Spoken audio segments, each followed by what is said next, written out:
Hello and welcome back to Chump Change. This is going to be episode 15, and I am your host, Pree, and with me I have Lorenzo. Hi. And today we have a list of topics. So we're going to talk about the Yardhouse experience. I'm going to talk about when we're going to have guests on and who would we like to have on the podcast. I do want to talk about, am I broke, frugal, or cheap? Or is everyone else just rich? And then we're going to talk about if we're out of touch. Is there FOMO? And take a look back on young adult life. And has it just passed us by?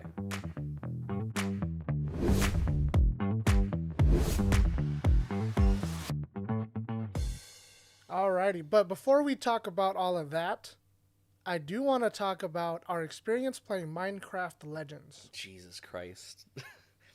Go ahead, explain yourself. Water Bottle Man or Pilo is going to listen to this episode. And he's going to start rolling just because our play session was not even 20 minutes. We tried, right? We gave it an honest try. It's weird because we talked about it on the podcast. Pree and I both had different ideas of what the game was going to look like initially, just off of the trailer. That game is nothing like anything that we guessed. There was no anticipating what that game was going to be.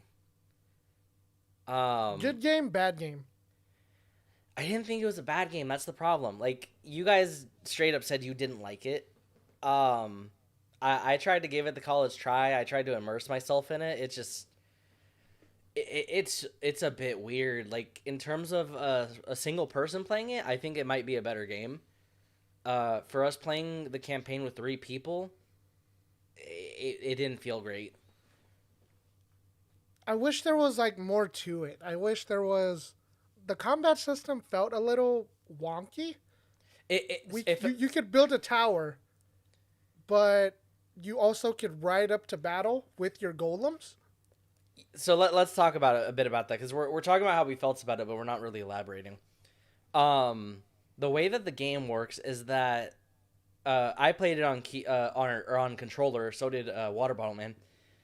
Essentially, what you did is you would hold down a trigger, and based on what you chose to do, it would destroy resources, build structures, or build a spawner for certain kind of mobs that would aid you in battle, or mob spawners that would aid you in battle. It felt very out of place, just because you could also move while you did this. It wasn't like a Sims switch into build mode, build the thing, keep going. You could also do it in battle, like Pree was saying, where in the middle of battle, he would just build arrow towers to shoot his enemies, because one of the downsides was we had a shared resource pool of not only building resources like stone, wood, and stuff.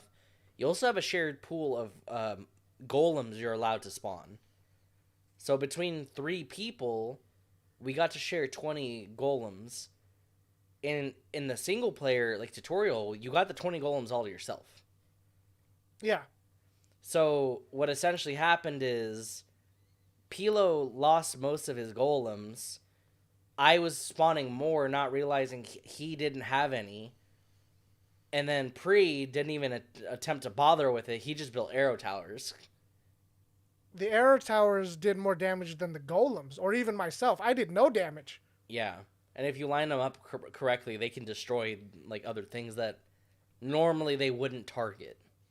So you're able to spawn golems that destroy buildings. I've learned you could just do the arrow tower, and it does the same thing. As long as there's a mob on the opposite side of the structure that it can attack. Oh, it was just attacking the structure too. Oh, was it? I thought you were saying it was in line of fire, so it destroyed the buildings too. Yeah, it just attacked everything. So if you conquer enemy land, you can just go for it. Hey man, what I think about is, why would I go into battle, just fight, if I can just have another guy help me out too? Yeah. And to what you were saying about the combat system, it almost felt more like playing Pokemon Scarlet Violet in the sense where I had to press a button and throw my Pokeball in a direction, and my Pokemon, the golems, would follow that line until there was something to attack. Yeah, yeah, I felt that was very I wouldn't say like forced like rail system. Mm. I was kind of hoping it would be like better range. Like instead of sending them to a specific point, you had Yeah. to aim for the you had to move your mouse, at least for my mouse and keyboard. You Yeah. had to like aim So your mouse at a specific spot. so for controller, it wasn't where your character was it wasn't where your character was facing, it's where your camera was facing. That would dictate the direction your mobs would go. So I was Mm. always trying to rotate my character because common sense, if the character's aiming, they're going to shoot in that direction. But it never forced the people to go that way. They always went in the opposite direction because I was facing the other way. Um, I was Oh.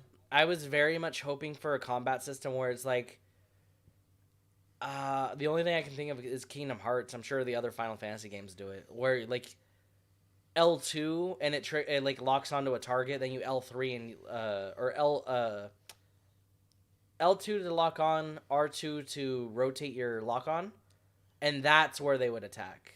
That's what I was hoping to see. That's what I thought it was going to be. But Yeah, even if there was an enemy there, it doesn't lock onto the enemy. It just puts it at his location. yeah. It was very jarring. It was very like it just wasn't enjoyable. And then like you could still swing your sword, like you were on a horse all the time and you had a diamond sword. You could go attack the mobs yourself, but you couldn't destroy structures yourself. I wish there were health bars. Was there not?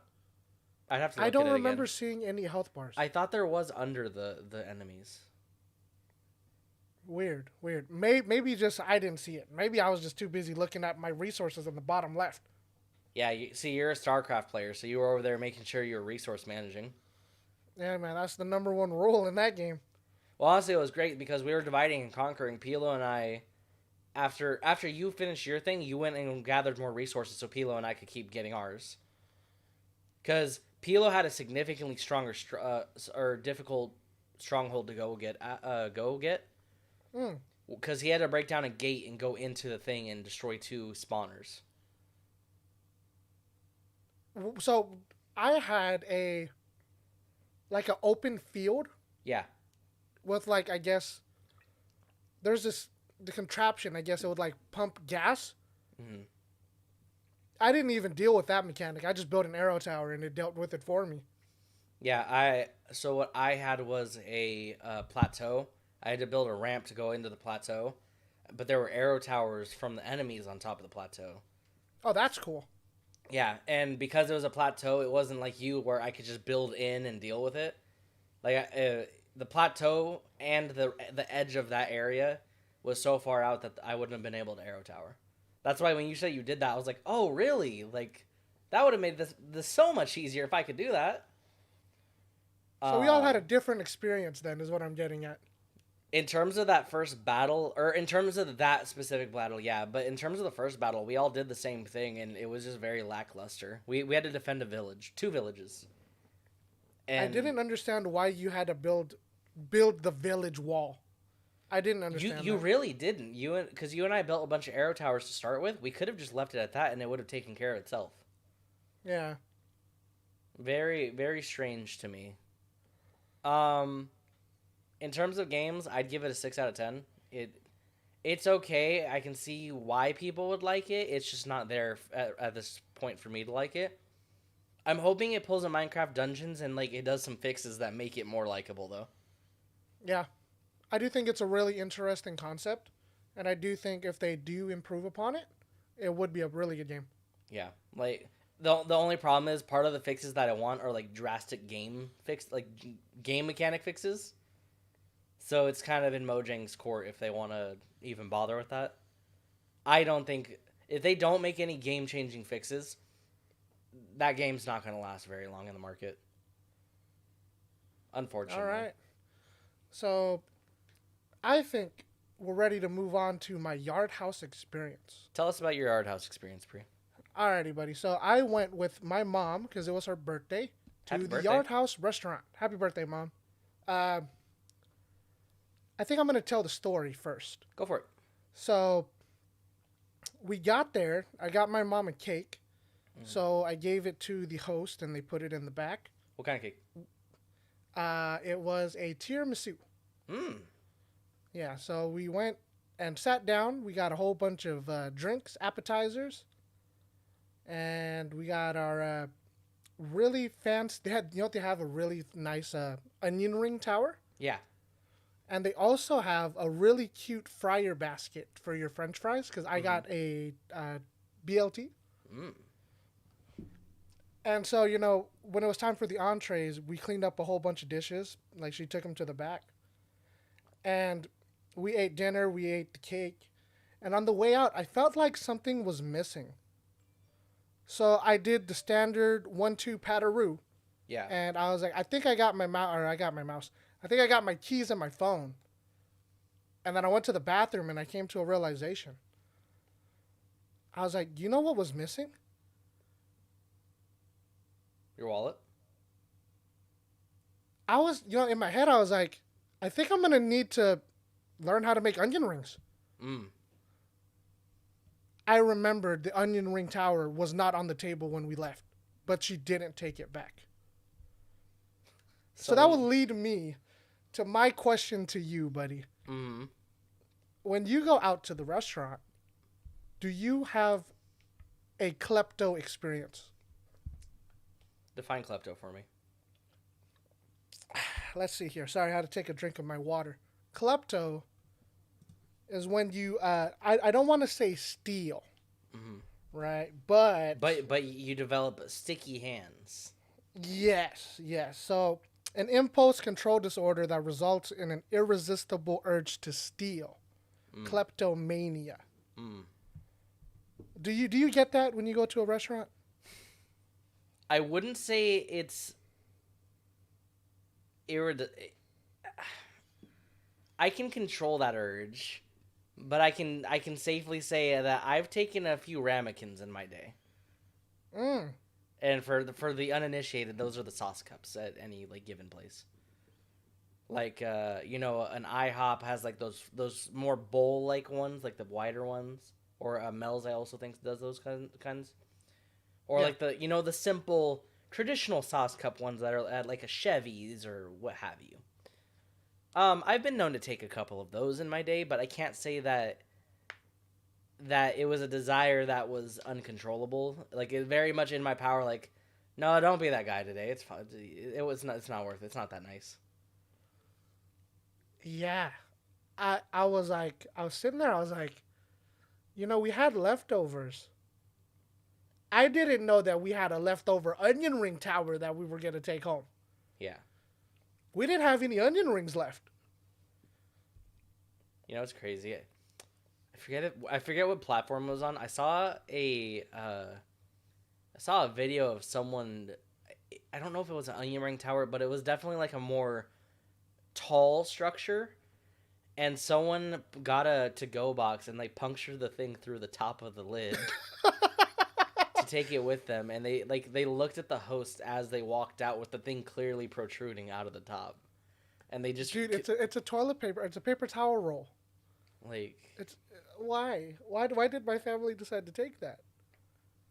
They didn't even take the cute fryer baskets. Yeah, no. If there's something you should take the gimmicky thing that doesn't exist anywhere.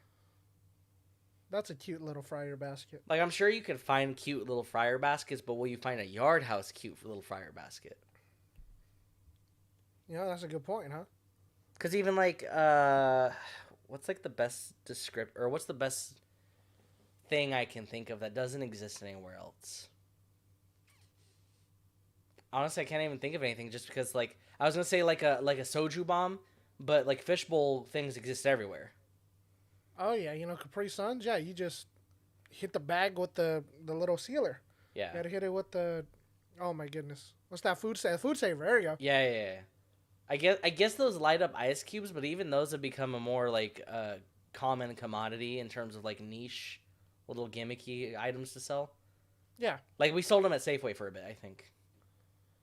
That's why, saving the little light up ice cubes at, Shibuya or anything, it's I don't need to. I don't have to do this.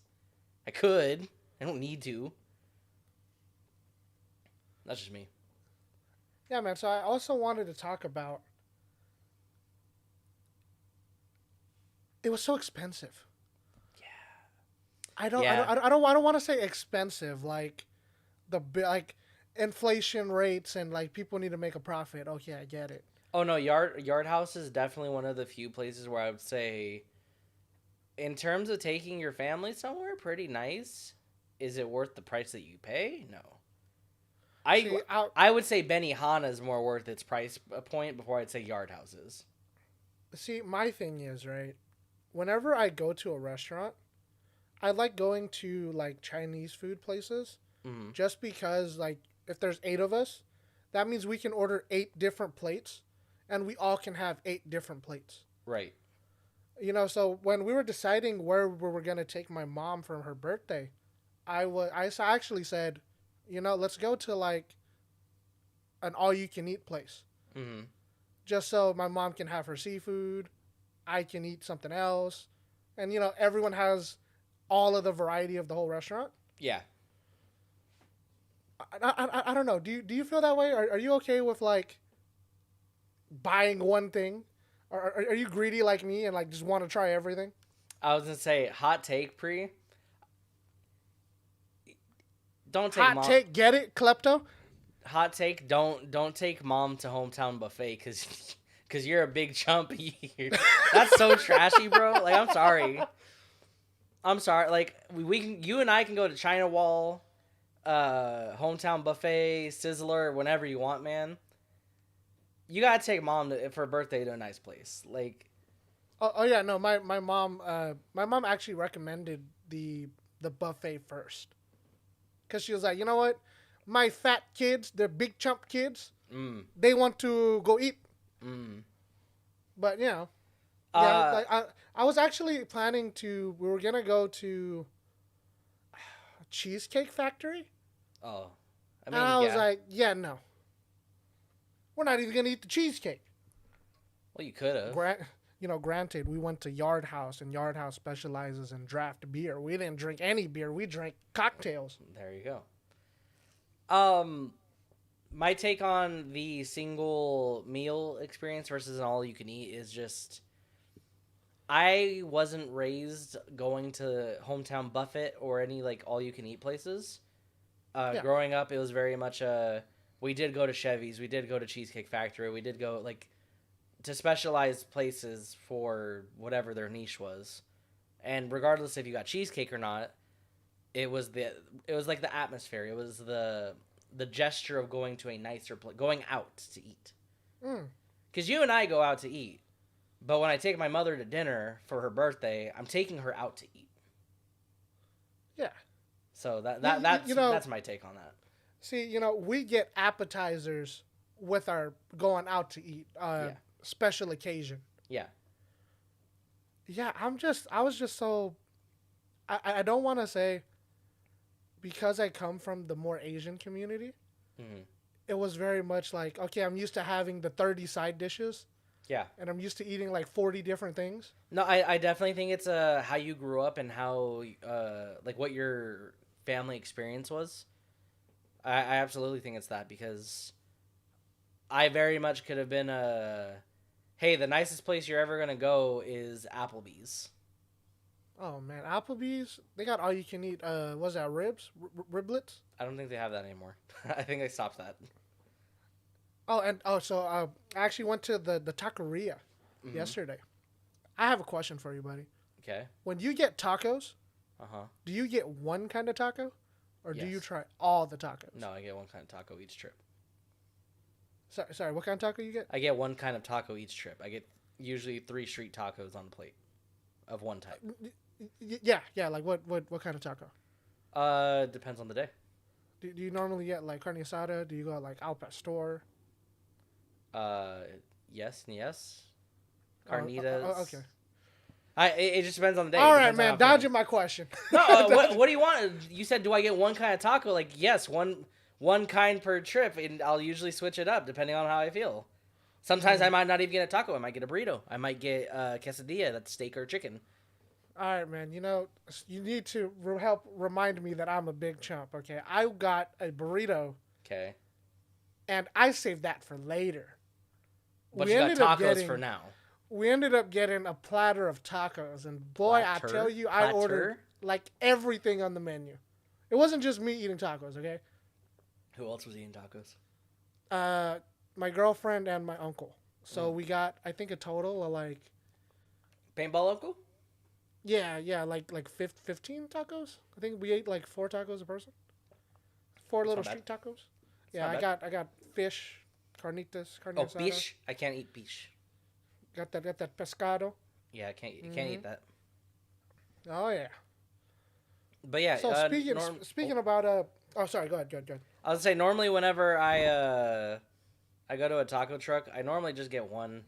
Most times I'll opt for a carne asada, but it's weird. Not everyone can nail carne asada. I'm starting to realize that not everyone can nail traditional, like the stapled thing, you know?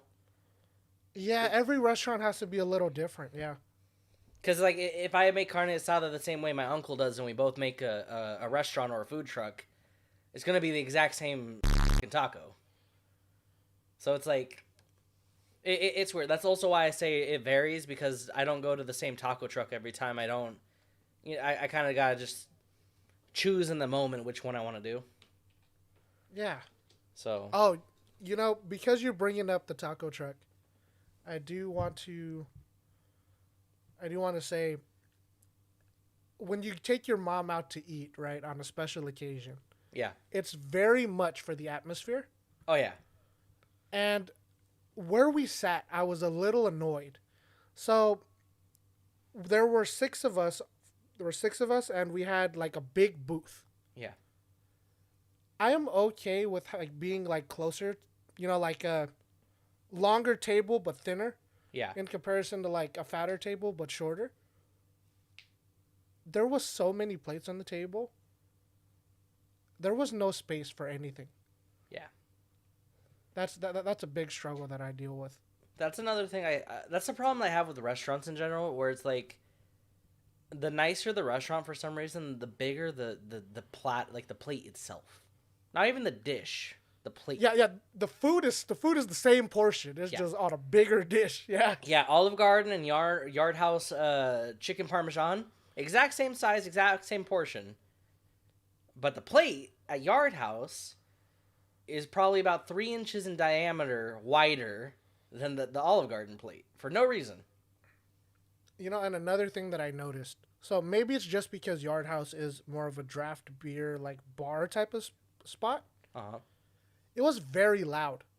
Yes. Not the general customers, but the music they had was extremely loud. Yeah.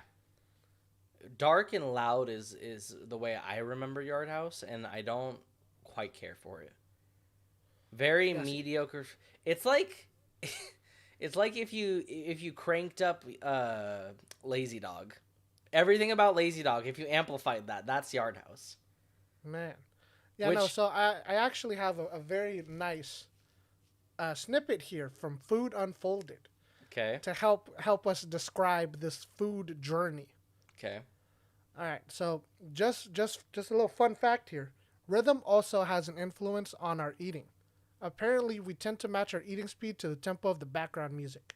Faster music, eat more quickly, whereas slower music makes us linger over our meals longer, and usually by an extra drink or 2. There you go. Fun fact for you if you didn't know that. So it sounds like we're gonna open the Chump bucket and we're gonna play music at like negative 16 times speed. Well, you see, right? I personally like the places where it's get your food, eat, and leave. See, that's just you as a person. We talked about customer experience last week. That's literally your customer experience. You always try to get people out of the door from Olive Garden within an hour. Yeah, see, my biggest thing, right? If the restaurant isn't that big or the restaurant if there's a wait, I feel bad. I personally don't like waiting at a restaurant. We also talked about that last week. Man. I'm not waiting. I guess I'm just impatient. I put impatient. There you go. Yeah, no, I mean, it is what it is, right? Because if it's small restaurant, it's like, okay, forehead, you should have came when there wasn't a rush then. Yeah. Like if you know it's a busy restaurant or you know it's gonna be packed, make a reservation for the time you want to go then. That's another problem I see a lot of people having. They'll bring groups, like parties of 8, and they won't make a reservation. Yeah.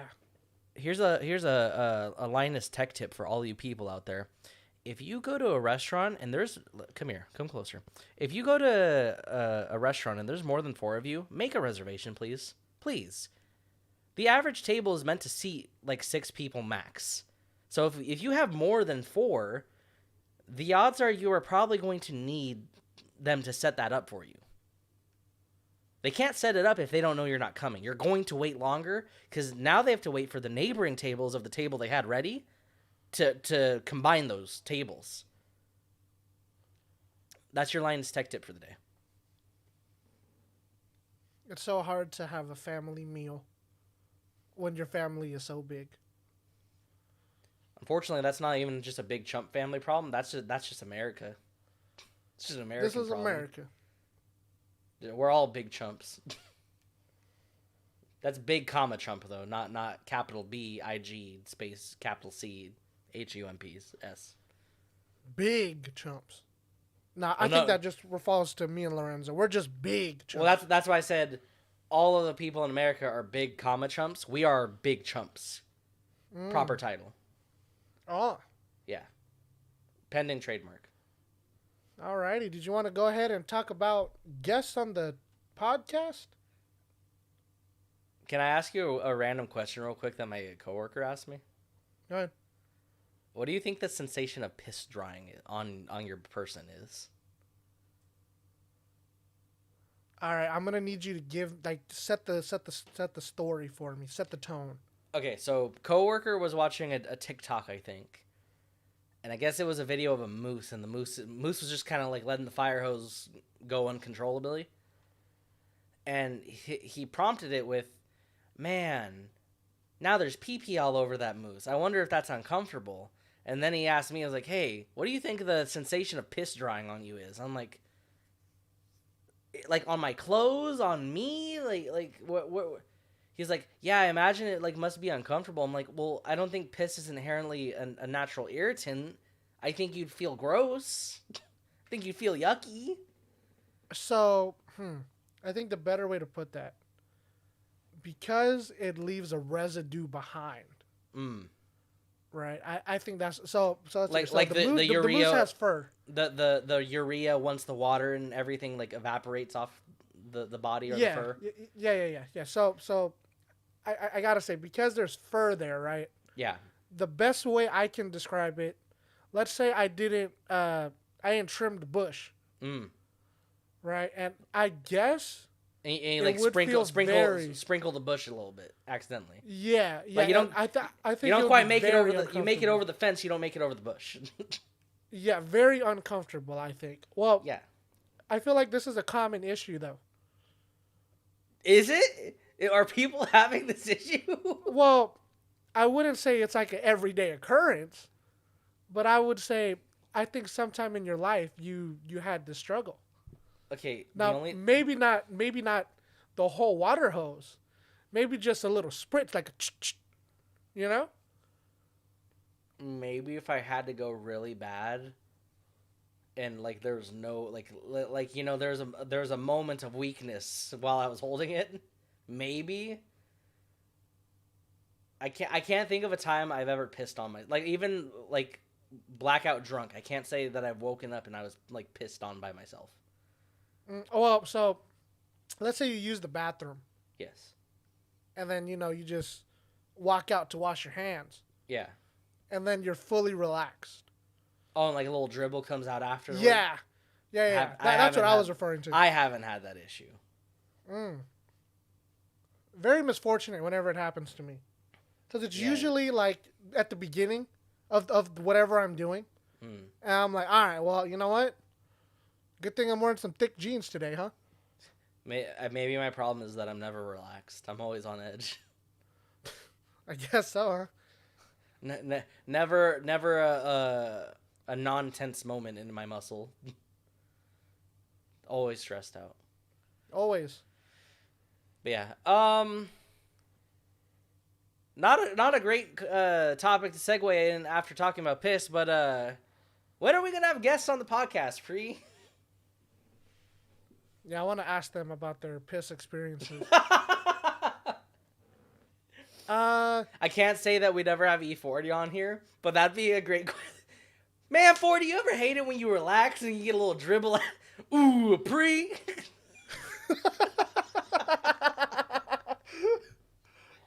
Yeah. Uh-huh. Oh my god. So, I've been letting you be the deciding factor on when we have guests, just because. Yeah. I'm very ambitious, so I'm ready to go whenever. But so I think that's a better thing to leave in your hands to dictate. When do you think we're gonna have guests on? So it's hard to say. So unless we have a whole topic list just for them, quite possibly. My biggest thing is, because it's still me and you talking, or like, let's say we have a third person and then we're all talking about a subject. Yeah. I don't want that third person to feel like they're not really part of it. But at the same time, I also want the guests to know that they're also just along for the ride. Yeah. I mean, it's weird, right? Because there's a lot of topics that we talk about that can pertain to any human. Yeah. But something that you and I talked about, like, if we did bring someone of notoriety on the podcast, we'd have a very fine line of, are we interviewing them or are we just asking them about themselves on the podcast to like introduce them to our audience? Yeah, I mean, so let's say, just because our podcast is very topic based. Yeah. Like, we tend to have a topic and talk about that instead of just going on a tangent. Yeah. Even though we do. I don't want the guest to feel like they're not a guest. Yeah. See, for me, it's like, okay, let's say we need an expert on a situation, or I want his specific ideas. Yeah. Or his specific experiences. We call it Dr. Phil. Yeah. Yeah, you know? So I'm like, yeah, so let me ask him about his specific experiences. And then, hey, man, here's bye-bye. That's, yeah. I feel like that's kind of a bad thing to do to that guy, you know? No, so my mental image of what we would do is more like, hi, so-and-so that does so, like, whatever. How do you feel about this, and that? Like, I mean, let them introduce themselves, talk about something they're working on right now or what they're doing right now. And then, we can be like, hey, there's some things we wanted to talk about, and now that we have someone that knows about this, we can talk about these topics, let them weigh in. That way it's like, we're still asking them questions, but we're allowing them to be the informing factor besides us, like, looking stuff up and doing a little bit of research on our topics. Yeah, that's fair enough. Because, like, for the E40 example earlier, E40, how do you feel that, like, being a celebrity, a music celebrity, is a lot more accessible now to people? Like, how do you feel about it versus how you had to go about it? Yeah. Which isn't so much of a, hey, I'm interviewing you. It's like, hey, here's something I do actually want to discuss, but I'm not a professional in the music industry. I can't comment on this. Yeah. Versus multi-million, even billions record-selling artist E40, who can absolutely weigh in on his experience growing up from where we grew up and going into, his rise to fame versus people today. Yeah. I think just there is, like, situations like that where there's a way more diverse set of ideas. I do want that on the podcast, but maybe just like, hey, you're in for the segment. Yeah. Like, and I mean, either way, this is recorded or pre-recorded. Yeah, for now. So it's like, hey, dude, I'm gonna have a snippet of you and your topic. Cool. Yeah. Thanks. See you later. Which it could also very much be that, right? It could be like, we go to someone's location, we record, asking a couple questions and talking with them, and then we just insert it into the podcast later. Yeah, me fatso. No, that is very much what I expect. Yeah.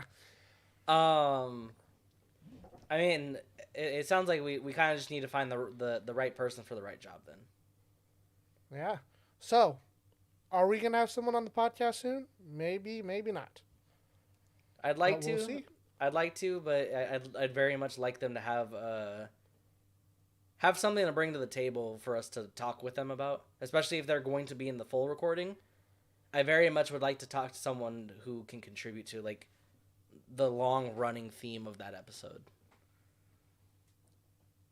Talking about different upbringings and just diversity in general, I do want to segue into my next topic. Okay. So, I was at school, and I got a brand new camera the other week, and it's a Nikon Z30. He doesn't use it, by the way. His computer can't process it. So I have a Nikon Z30, all right?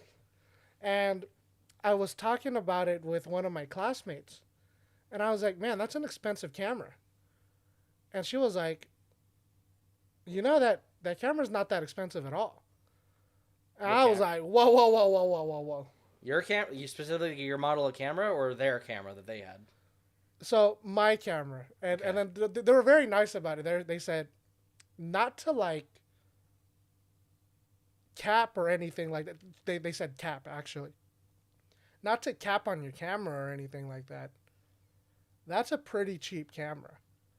I was like, hey, looky here, buddy. Not to disrespect it. Not to flex my privilege, but yeah, I'm like, hey, look, I think nowadays everyone has the best thing, or everyone's expectation is the best thing. You don't have a Tesla. You know what the problem is? You don't have this? What? Everyone's out here paying in 4. Everyone's out here paying in 4. Oh, my goodness. Except their cars, they're paying in 60. All right, so here, okay, all right. So the topic that I want to talk about is, am I broke, frugal, or cheap? All right. Or is everyone else just rich? Not to try and get over the topic. We can still talk about it. I very much think a lot of people our age are privileged and still have families that support them, so they have a lot more disposable than you and I. Yeah, that's fair. That's fair. So I actually did some research here, okay? Okay. And I was looking up frugal versus cheap, right? Because I'm like, you know what? Maybe I'm broke, sure. But maybe I'm just frugal, right? Maybe I'm frugal with my camera choice and I didn't spend $1,000 or $2,000 on the camera, right? Man, does that mean my camera was cheap? See, that's what I'm saying. Me and you have like the same price range camera. I'm not saying we got the ZV-E1 or the ZV-10, right? Yeah, I bought a Sony Alpha 6000 from Best Buy in 2019. 2020. See, man, I don't know. But anyways, I got a couple questions to ask you. All right, go for it. This is from financeover50.com. This is going to be the shotgun section. All right, go for it. All right. Do you look for the cheapest option now or wait for your favorite brand item to go on sale? I usually wait for things to go on sale. All right. When you go out to eat with your friends, are you anxious about everyone paying their fair share? I don't really care. Do you tend to be critical of others who spend too much on things you know they can get cheaper? Yes. Do you always ask to see the lowest priced item when talking to the salespeople? No, but there's an asterisk on that. Have you ever taken office supplies from work or sauce packets from fast food restaurants just to save a buck? You know the answer to that one. Absolutely. Would you rather spend less on paper towels than spend more on quality dishcloths? Would I rather spend less on paper towels than spend more on quality dish? That's not a shotgun question for me. Just because I like having nice dish rags, but also there's some applications where you don't want to use a dish rag, like cleaning up dog piss. Have you ever bought something with the intention you would use it once and return it? Yes, when I didn't have money. Nowadays, not so much. Do you spend hours browsing online stores looking for the cheapest price? No. Do you look for the lowest price on maintenance costs to keep your belongings in good condition? Yes. Is the purchase price the most important deciding factor when you go shopping? No. All right. Yeah. Okay. All right. Well, that's the end of the questions here. All right, man. Tell me what my score was on amifrugal.com survey. All right. Let's see here. So, at the end, it says, if you answered yes to most of these questions, you are probably struggling with a cheap mindset. In the long run, you'll likely end up spending more, wasting time, and experiencing less life satisfaction. Did you answer yes to most of those, sir? You know, I'm gonna lie with you. What is a quality dishcloth? What are you using your paper towel for? For a quality dishcloth. So a quality dishcloth, I imagine, is not just like a piece of fabric that doesn't absorb a whole lot. I imagine it's like a nicer, thicker cloth that can absorb more, or at least last longer. Yeah. So I use paper towels to wipe my face after I'm done eating. And that's a one-time use, and I throw it away. That's kind of why my take was like. There's some applications where you can't really like justify.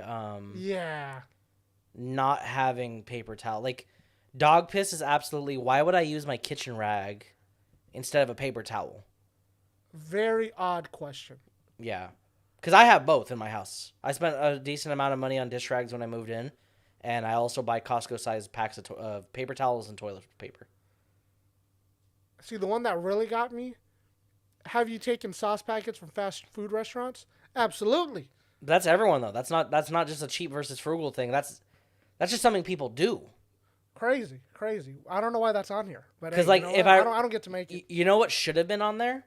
Would you be willing to spend $200 on a bidet, or spend $500 over a month or over several months on toilet paper? Right. See, when you're going that route, it's like there's cheap and then there's frugal. I'm like, okay, because I'm willing to do the math, does that make me frugal? Or does that make me cheap? I think that makes you frugal, because cheap means that you would just circumvent paying now to be cheap now. See, if I was cheap, I wouldn't even buy a bidet. I'd just go in the shower. Well, that's what I'm saying. Like, you being frugal is like, okay, if I do the math, I'm gonna flush this toilet anyways, right? So I should just utilize that function to also clean my ass. Like, yeah.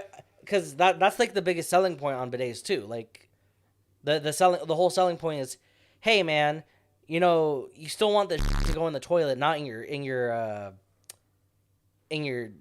shower, but you could absolutely wipe yourself in the shower and clean yourself off. That's what the shower was made for. Cleaning yourself. Crazy when you think about it, huh? Yeah, no, I absolutely think that those questions aren't exactly up to code. But all right. Hey, the next one would be keeping up with the Joneses. So basically, keeping up with the Joneses is your neighbor gets a Tesla, therefore you got to get a Tesla. Everyone's on the Tesla hype train. You got to get a Tesla. No. Consumer society, I am like, no. Technically we're going to get better and better because we're making brand new and everything's better. No. Just no in general. Everything about this topic is just no. I'm okay buying used. Yeah. Oh, I know. I know, Mr. Frugal. I don't know. Yeah, I definitely think it's cool to reap the benefits of modern advancements, but it's like, just because everyone else has an iPhone, what are we on, 14? I don't need in my head, I'm back on the iPhone SE. I don't know how old that one is. That's in my head. I'm on that iPhone still. Well, no, don't go backwards, because you don't have a backwards phone. You have an iPhone 12. I have an iPhone 12.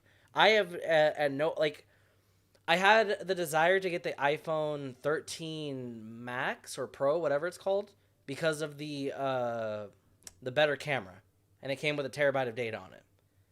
I was willing to buy that.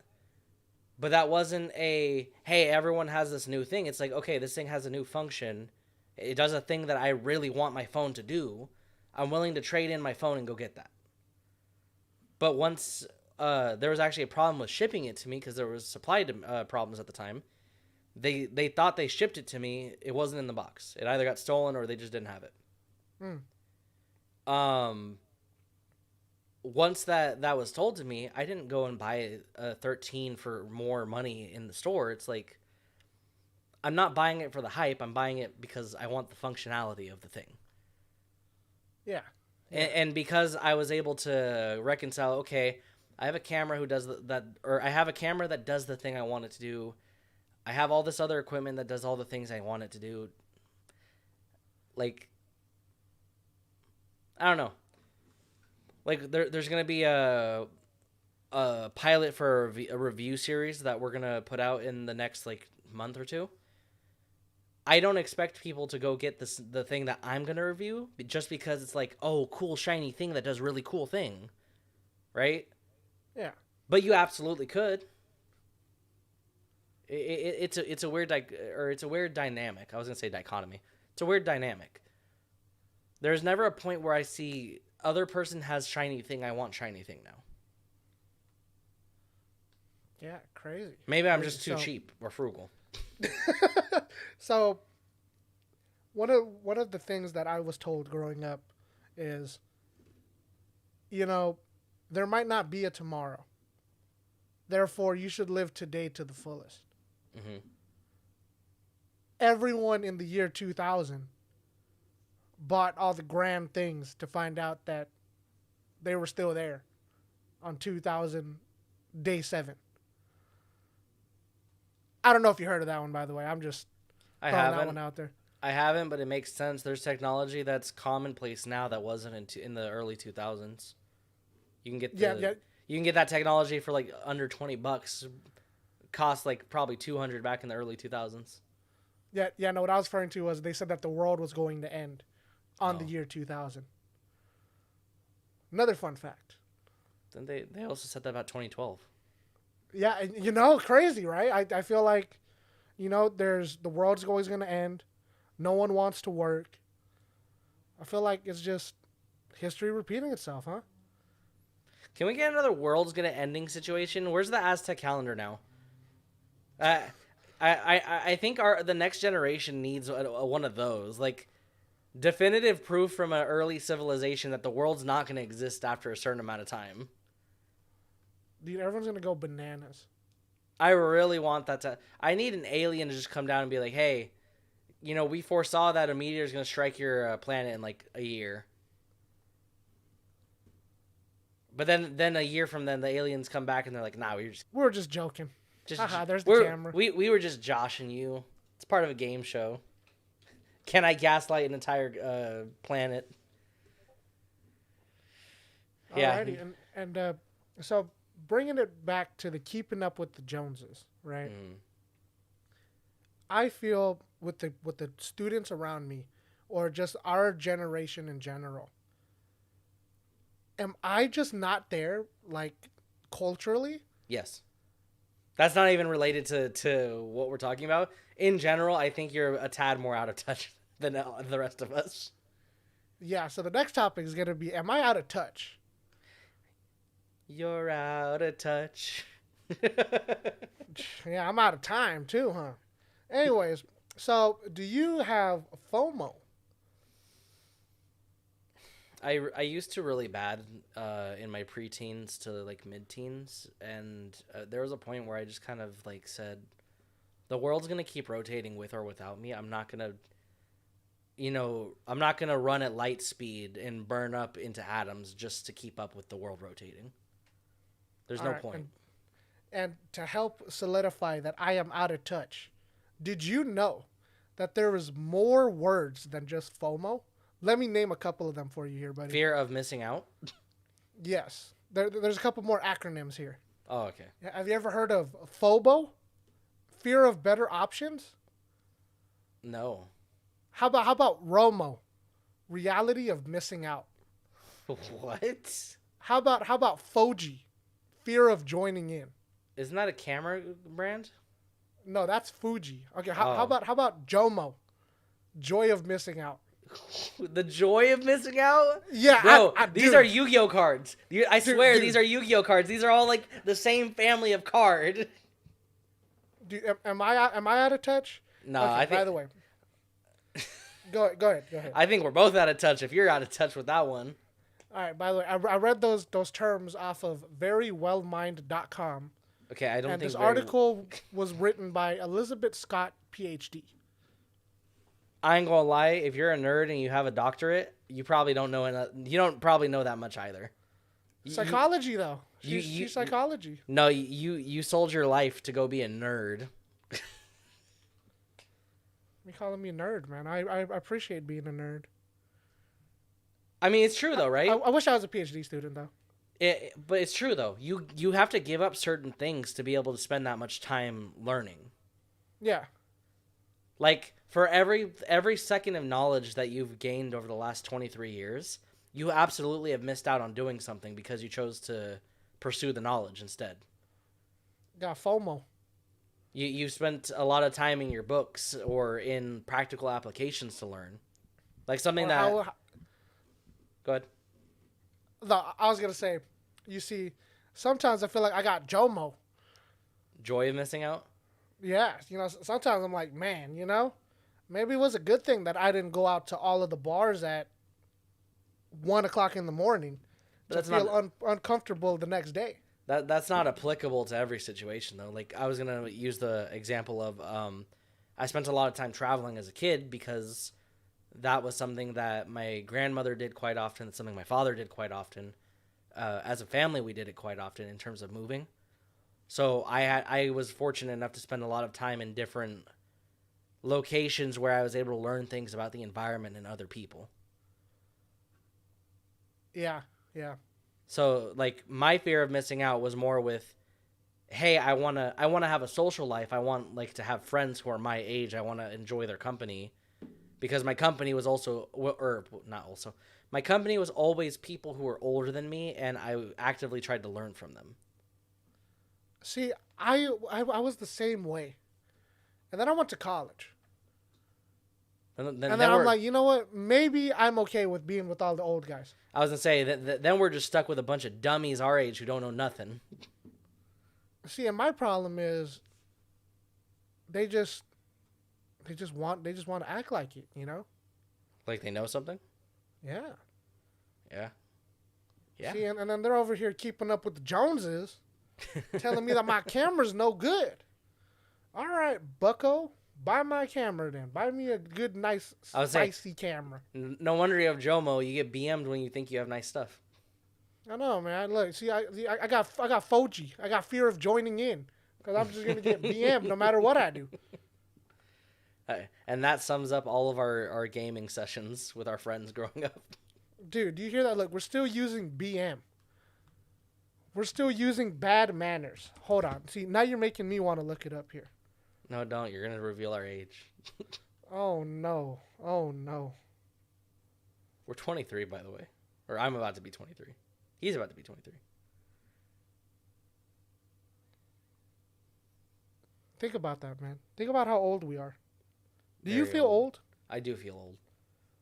I also feel like I cram a lot more into my day than the average 23-year-old. Most people our age would be either going to work and doing nothing, or literally out doing dumb stuff in school. I'm out here trying to be, the Swiss Army knife of doing stuff. Yeah, yeah. So I don't know. You're still looking this up, huh? You're trying to date us? All right. Here we go. All right. I'm gonna get carbon dated based on terminology I use. All right, let's hear. So, on Urban Dictionary, right? Because I had to pull it up on my phone here. BM is acronym for bad mannered. Yep. Used by Korean computer players. Oh, by Rustin. December 25, 2007. We used that term in 2014, and it was still outdated. Oh my goodness, are we living in the past? Water bottle man, if you're listening, we need new terms. Oh my goodness. Water bottle man is the most in touch. Man. And he still says BM too. You know, man, whenever I'm going to think about it, and I'm like, what did I do within the last 12 or 20 years so far, right? I say 12 because realistically we lived about 12 years not being a kid, roughly, right? Yep. I don't know. You know, I'm like, hey man, what experiences have I done? Hey man, by the way, your phone battery's at 10%. Oh, thank you. Yeah, you should. Look at that. I'm so out of touch. I don't even charge my phone no more. Yeah, this guy actually doesn't charge his phone. It'll be like 10 in the morning, and it's like, hey, Pree's tracking is off for Life 360 because he only has 5% of battery. Got to give him back his battery life just so his phone can exist. Oh my goodness. Incredible. But yeah, I think fear of missing out is definitely a thing. I don't know about any of those other things you said, but you don't know about Momo? Momo? What's his mystery of missing out? No, you're lying. You're this refers to fearing that you are missing out, but not having any clues about what you're missing out on. Okay, here's another Linus tech tip for all of you people. If you're out here wondering what your friends are doing when they don't text you, or you see, if you see someone Snapchat and you're like, oh, that's really cool, I wish I was invited, that's fine. That's okay. Come closer. Why are you over here contemplating if people are living their lives doing fun stuff without you? That's insane. That's social media, dog. Everyone on social media, balling out, going to the club, going on yachts. What are we doing? We're at home. Look at us, man. If you can name one person in our social group that goes on yachts into the club and has fun like that. I said social media. Yeah. Name one of our friends on social media who's posting that. Oh, I was referring to more like the general, like who's the big names. Okay, you know? Listen, I don't have FOMO because Kanye West is out there driving an F1 car or whatever the hell Kanye West does. Like, if it's someone who is tangible in my life and is doing something, then I can get some FOMO. But it's like, bro, if you're out here getting FOMO because of someone you don't even know, what the hell are you doing, dog? Poor guy. Poor guy's getting bullied, getting BM'd by Lorenzo. I'm just saying, like, if you see someone else doing something cool, but you feel sad because you're not doing it, go do it then. Don't be sad. Be glad. Be like, oh man, that's a great idea. I should go do that. I agree. Speaking of doing that, we're going to do the outro. Thank you so much for watching episode 15 of Chump Change. If you liked it, like, comment, and subscribe on YouTube. If you're watching on Spotify or Apple Podcasts, give us 5 stars and let us know how you feel. Also, interact with us on social media. We're starting to get stuff ready to be more active there. We have an Instagram and TikTok, Twitter, maybe even a LinkedIn and a Facebook group. I don't know. Well, I forget what I made. But yeah, thank you so much for watching, and we'll see you in the next episode. See you later.